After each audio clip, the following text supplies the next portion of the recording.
నీళ్ళు వదలాలి. రేయ్ అర్జుడు ఎవరా వాళ్ళంతా? ఏమోరా. ఎవరయ్య మీరు? హలో, పైప్ లైన్ లో మీకేమని లోపలికి ఎందుకు వెళ్తున్నారు? అడిగేది మిమ్మల్నేనయ్యా, మాట్లాడరే.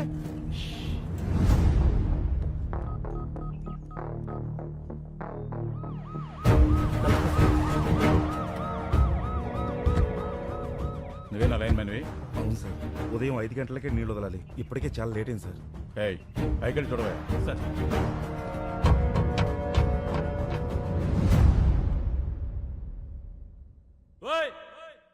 ఎవరయ్యా లోపల? మిమ్మల్ని పలకరే.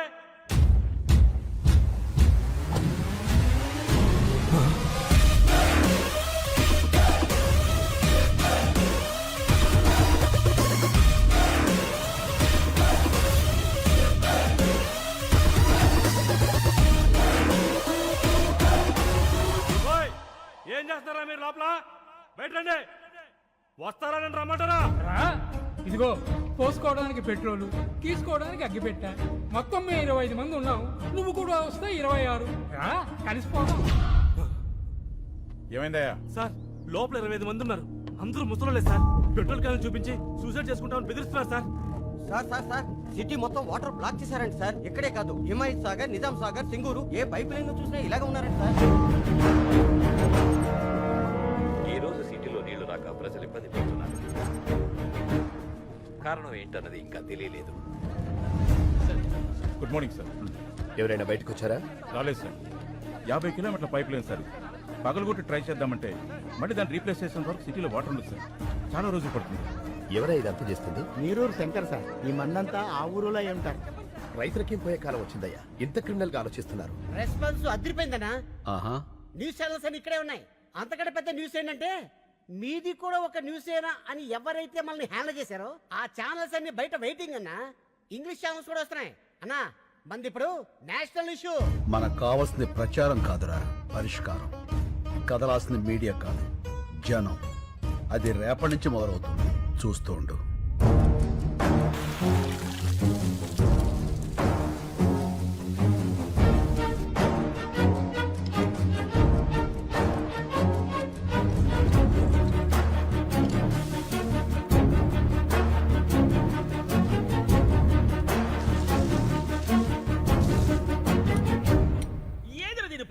నీళ్ళు అయిపోయినాయా? ఏంది అట్ట అరుస్తావా? ఇలా ఉన్నారేంటండి? సబ్బు రసుకున్నానే గబ్బుదానా. నీళ్ళు ఎందుకు అయిపోయినాయో చూడు. టీవీ పెట్టమంటారా సారు? నీ అబ్బా, ట్యాంకులో నుంచి వస్తాయి నీళ్లు, టీవీ నుంచి కాస్తాయా? అడన్నా ఇప్పుడు నీళ్ళే పెద్ద న్యూస్ అయిపోయినాయి సారు. అబ్బా, అరే బాత్రూమ్ కెళ్లాల్సి వస్తుందేమో భయం వేస్తుందిరా. ఏ నాన్న? పేపర్ తో తుడుచుకొని మంట వచ్చేస్తుంది. ఒరే నాన్న, నీకు మంటే వస్తుంది. నాకు మీ బాబాయ్కి బ్లడ్ వచ్చేస్తుందిరా. ఏమే, ఈసారి పిల్లలు టాయిలెట్ కి వెళ్ళేటప్పుడు 1 లీటర్ పాల ప్యాకెట్ ఇచ్చి పంపించు. స్మూత్ గా ఉంటుంది. పో నాన్న పో. ఒరే ఆ పాలు తాగావు, కడుక్కో. అన్న, మనకు కూడా కొంచెం పాలు మిగల్చమని చెప్పాను. ఏమే, రేపటి నుంచి 10 పాల ప్యాకెట్లు ఎక్కువ చెప్పు. నీతో కలిపి 4 కదా.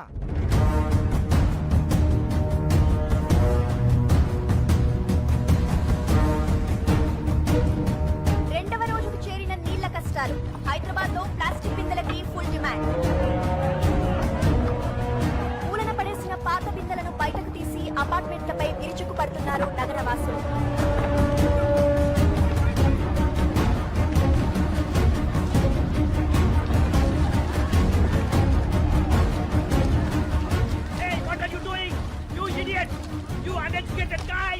Hey, we may be poor but educated.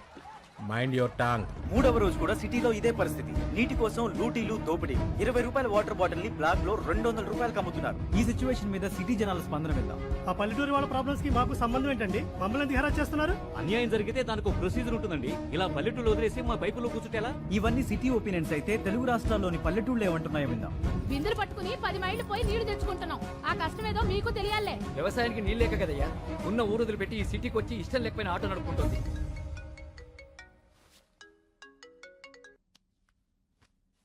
Hello Lakshmi. నిజంగా చాలా మంచి ఐడియా వేశావు. మొత్తం మీడియా అంతా మన మీదే ఫోకస్ పెట్టింది. నువ్వు ఇంకా మాట్లాడకుండానే ఇంతలా ఉందంటే అసలు నువ్వు రేపు మాట్లాడితే ఇంకెలా ఉంటుందో. Thank you. మీరంతా నన్ను నమ్మి నాతో ఉన్నందుకు మీ అందరికీ థ్యాంక్స్. నీ వెనకాలే ఉంటా. Thank you Lakshmi, thank you. నీళ్లాపిన వాళ్ళందరూ నీరూరు గ్రామానికి చెందిన రైతులుగా గుర్తించారు. వీళ్లంతా వృద్ధాశ్రమంలో ఉంటూ ఈ క్రిమినల్ కార్యక్రమాలకి శంకర్ నాయకత్వంలో నీళ్లాపి నగరవాసులందరినీ ఇబ్బంది పెడుతున్నారు. తీవ్రవాదుల కంటే దారుణమైన వ్యక్తులుగా నగరవాసులు వీళ్ల గురించే మాట్లాడుకుంటున్నారు. దీని మీద Come on, hurry up. हम जल्दी निकलना है. అన్నా రేపు ప్రెస్తో మాట్లాడతానని చెప్పు. ఆ తర్వాత అందరి గుండెల్లో ఆలోచనల్లో రైతుల కష్టాలు మాత్రమే ఉంటాయి. ఆ కార్పొరేట్ వాళ్ళు కోర్టులో సబ్మిట్ చేసిన అబద్ధపు సాక్ష్యాలకు వ్యతిరేకంగా జనమే పోరాడతారు. సరే అన్న. This is the first time total corporate owners of India have assembled at one place. మన మధ్య బిజినెస్ పోటీ ఉండొచ్చు, కానీ ఒక కామన్ ఎనిమీ వస్తే మనమంతా ఒక్కటవ్వాలి. కార్పొరేట్ని ఎదిరించే వాళ్ళని మనం తొక్కేయాలి. దీన్ని సీరియస్గా తీసుకోకపోతే రేపు ప్రతి ఊరివాడు ఎదురొస్తాడు. నాకు షాంపూ ఫ్యాక్టరీ ఉంది. ఒక బాటిల్ ఎగ్ షాంపూ తయారు చేయడానికి 45 గుడ్లు కావాలి. వీధుల్లో ఉండే బికారి పిల్లలందరూ గుడ్లు తినాలని ఆశపడితే how could we make shampoo? He's correct. ఈ కేసులో ఎంఎన్సీ వెనకడుగు వేస్తే అది మనందరికీ ప్రాబ్లమే. నా 12 కంపెనీల మీద 33 కేసులున్నాయి. ఇది ఇలాగే వదిలేస్తే రేపు నా కంపెనీలకు కూడా ప్రాబ్లమ్స్ వస్తాయి. అందుకే ప్రెస్ మీట్ అనేది జరగకూడదు. అస్సాం నుండి నేను రౌడీలను రప్పించాను. శంకర్ ప్రెస్ మీట్ కి రాగానే వాడిని వేసేస్తారు. Ya, they will finish him off. Thank you all. ఈ కేసులో గెలుపు నాదే. Thanks for your support. ఏ యా క్యూ లేకే ఆయో? పहले वो जहाँ है वहाँ चलेंगे, चलो. ఒకసారి సిఏ గారిని కలిసి. Excuse me sir.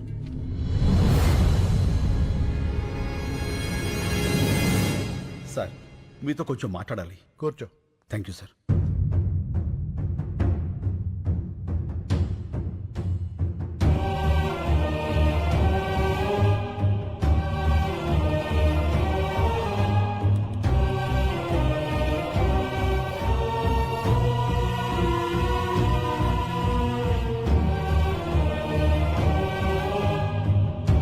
Calcutta jail నుంచి తప్పించుకున్న ఫ్రాడ్ ఇదంతా చేసింది. అవును సార్. పద మా ఎస్పీ గారిని కలుద్దాం. వాట్, నువ్వు కరెక్ట్ గా చూసావా? అవును సార్, బాగా చూశాను. అతను శంకరే. ఇప్పుడే మా ఇన్స్పెక్టర్ గారు కారులో ఎక్కించుకుని ఎస్పీ గారి ఆఫీస్కి తీసుకెళ్లారు. పైప్ లైన్ లో ఉన్నవాడు ఎప్పుడు బయటకు వచ్చాడు? వాడెందుకు ఈ టైంలో ఇన్స్పెక్టర్తో వెళ్తున్నాడు? ఏదో పెద్ద ప్లానే వేశాడు.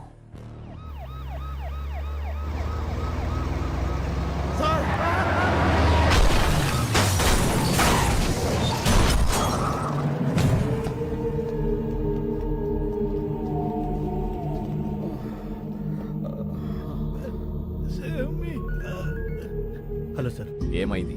ఇద్దరు బతికే ఉన్నారు సార్. ఆ సిఐని చంపేసి శంకర్ని ఇక్కడికి తీసుకురా. Okay sir. నీరూరు శంకర్ 4వ రోజు మీడియా ముందుకు రాబోతున్నారు. శంకర్, చూడు, నీకోసం ఎంతమంది వెయిట్ చేస్తున్నారు. Not only media, the entire India is waiting for you. జా, గో, వెళ్ళి మాట్లాడు. గో. నీ మీద నమ్మకం పెట్టుకున్న వాళ్ళ బతుకులు నా కమ్మేయడానికి నువ్వు ఒప్పుకున్నావు. అంతలోనే ఇచ్చిన అడ్వాన్స్ ని నా మొహం మీద ఇసిరేసి వెళ్ళిపోయావు. 25 crores, 25 కోట్లు ఎలా వదిలేసావు? ఎలా? నా మనుషుల్ని చెత్త కింద కొడతావా? నా మనుషుల్ని కొట్టు, నన్ను కొట్టు, నన్ను. గాలికి కొట్టుకుపోయి కేసు ఇంకా కోర్టులోనే ఉంది నీ వల్ల. కమిషనర్ కృష్ణమూర్తిని భయపెట్టావు కదా, ఇప్పుడు నన్ను భయపెట్టు. పెట్టు.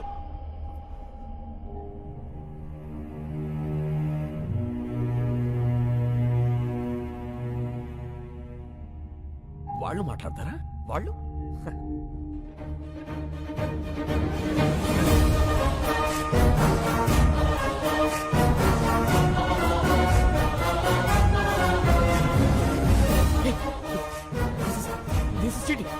This is cheating, right?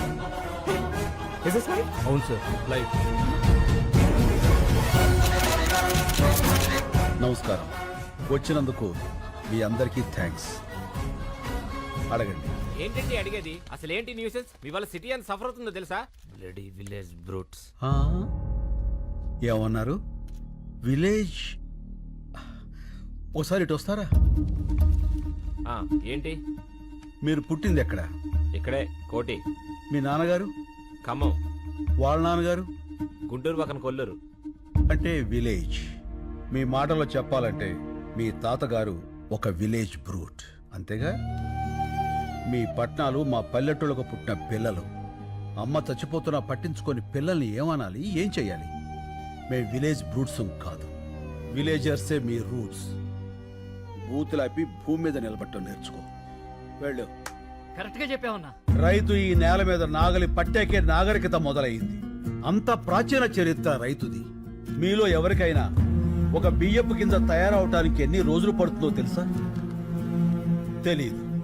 120 రోజులు. 120 రోజులు ఒక రైతు తన చెమటని మట్టితో కలిపి పండించే గింజ గింజ కలిస్తేనే మనం తినే అన్నం ముద్దవుతుంది. అది తెలుసుకోండి. మెతుకు కింద పడితే కళ్ళకద్దుకునే దేశం. ఆ మెతుకులు పండించే రైతుని నిర్లక్ష్యం చేస్తుంటే ఇంకెవరికి చెప్పుకోవాలి సార్? ఎవరైనా అన్నం పెడితే అన్నదాత సుఖీభవ అంటాం. అన్నదాత అంటే ఎవరో తెలుసా? వండినవాడో వడ్డించినవాడో కాదు, పండించినవాడు. వ్యవసాయానికి మించిన సాయం ఆ దేవుడు కూడా చేయలేడు. సెల్ ఫోన్ లేకపోయినా మనం బతకగలం, టీవీ లేకపోయినా బతకగలం, ఏసీ లేకపోయినా బతకగలం. కానీ అవి తయారు చేసేవాడు కోటీశ్వరుడు. కానీ అన్నం లేకుండా మనం బతకలేము. అది పండించే రైతు మాత్రం ఎప్పటికీ పేదవాడే పేదవాడే పేదవాడే. అంటే పరిశ్రమలు రావడం తప్పంటారా? పరిశ్రమలు రావడం తప్పు కాదు, రావాలి. కానీ అవి పంట భూముల్ని నాశనం చేసి కాదు. ఎంతో బంజరు భూమి ఉంది, ఎన్నో రాళ్లగుట్లు ఉన్నాయి. కేవలం నీటి ఖర్చు తగ్గుతుందని పరిశ్రమలన్నీ నీరు ఎక్కడుంటే అక్కడికి కట్టేస్తుంటే నీటి కోసం రైతు ఎక్కడికి పరిగెత్తాలి సార్? అడుగు బాబు, ఇంకా అడుగు. మన దేశంలో గత 10 ఏళ్లగా 1,71,105 మంది రైతులు ఆత్మహత్య చేసుకున్నారు. అందులో 25,400 మంది మన తెలుగు రైతులే ఉన్నారు. అర్ధగంటకో రైతు అర్ధాంతరంగా చచ్చిపోతున్నాడంటే మీరు నమ్మగలరా? కానీ ఇది పచ్చి నిజం. చావు కూడా చులకనైతే ఆ దేశం బాగుపడదు సార్. దాదాపు 10 లక్షల మంది రైతులు పండించడం మానేసి మీ సిటీల్లో కూలీలుగా బతుకుతున్నారు. దేశానికి వెన్నుముక లాంటి రైతు మీ అపార్ట్మెంట్స్ కి వాచ్మెన్ అవుతున్నాడు. పరబ్రహ్మ స్వరూపాన్ని పండించే రైతు గుడి మెట్ల మీద విచ్చగాడవుతున్నాడు. పట్టించుకోరా? రైతులకు రుణమాఫీ చేస్తున్నారుగా. ఎక్కడ సార్? ఎంత సార్? వాగ్దానాల్లో కాదు, వాస్తవాల్లోకి రండి. కొన్ని వేల కోట్లు అప్పు చేసి చేతులెత్తేసిన ఓ కార్పొరేట్ యజమాని విదేశాల్లో స్కాచ్ తాగుతుంటే 5-10 వేలు అప్పు చేసినటువంటి ఓ రైతు పొలం గట్ల మీద పురుగుల మందు తాగుతున్నాడు. ఇది నిజం కాదా? పట్టించుకోరా? వచ్చి చూడండి సార్. కార్పొరేట్ ఇనుప చట్టాల కింద పడి పచ్చడి పొలాలు చచ్చిపోతున్నాయి. మళ్లు తడపాల్సిన నదులు ఫ్యాక్టరీ గొట్టాల్లో పడి మురికి నీళ్లు అవుతున్నాయి. ఆ మల్టీనేషనల్ కంపెనీల యంత్రాలు పచ్చి బాలింతరాలైన మట్టిని తొక్కుకుంటూ పోతున్నాయి. పట్టించుకోరా సార్? కానీ వాళ్ళు పెట్టే పరిశ్రమల వల్ల ఎంతో మందికి ఉద్యోగాలు వస్తున్నాయి కదా. ఏం పరిశ్రమలు సార్? పోషకాహారాన్ని మొత్తాన్ని ప్రొడక్ట్స్ గా మార్చేసే పరిశ్రమల? గుడ్లతో షాంపూలు, క్యారెట్ తో క్రీములు, సోయాతో సోపులు. 2 రూపాయల గుడ్డుని 10 రూపాయలకి, 10 రూపాయల క్యారెట్ 100 రూపాయలకి కొంటున్నారు ఆ కార్పొరేట్ వాళ్ళు. ఆ రేట్ ఇచ్చి పేదవాడు కొనగలడా? పోనీ ఆ డబ్బు రైతులకు వెళ్తుందా అంటే అది లేదు, దళారీలకు వెళ్తుంది. ధనవంతులైన దళారీలు ఇంకా ధనవంతులు అవుతున్నారు. పేదవాడైన రైతు మరింత పేదవాడు అవుతున్నాడు. పోషకాహారం దొరక్క పేద పిల్లలు, పేద వృద్ధులు జబ్బులతో విలవెల్లాడుతున్నారు సార్. ఏ ఉద్యోగమైనా సరే మనం బతకడానికి పనికి రావాలి. కానీ మన బతుకుని పాడు చేసి ఆ ఫ్యాక్టరీకి మనం పనికొస్తున్నాం. వ్యవసాయం కూడా పరిశ్రమే, రైతు శ్రమే. అది గుర్తించండి. మాది చిన్న గ్రామం సార్. 500 గడప, 5 లక్షల కోట్ల టర్నోవర్ ఉన్న కార్పొరేట్ సంస్థతో మేము పోరాడుతున్నాం. గెలవటానికి కాదు, బతకటానికి. మా గొంతులు మీకు వినిపించట్లేదని 6 రైతులు గొంతులు తెగ్గోసుకుని చనిపోయారు సార్. ఏదో నీరూరు, ఆ ఊరి గొడవ మనకెందుకులే అనుకుంటే ఏదో ఒక రోజు ప్రతి ఊరు నీరూరే అవుతుంది సార్. ఆలోచించుకోండి. విదేశాల్లో ఉన్న మా సాక్షుల్ని కోర్టుకు రప్పించండి. మీడియా తలుచుకుంటే ఈ ప్రపంచాన్ని కదిలించగలదు. ఆ సత్తా మీకుంది. ఈ 3 ఏళ్లుగా మేము పడుతున్న బాధ మీకు తెలియజెప్పాలని ఈ 3 రోజులు మిమ్మల్ని బాధ పెట్టాం. అందుకు క్షమించండి.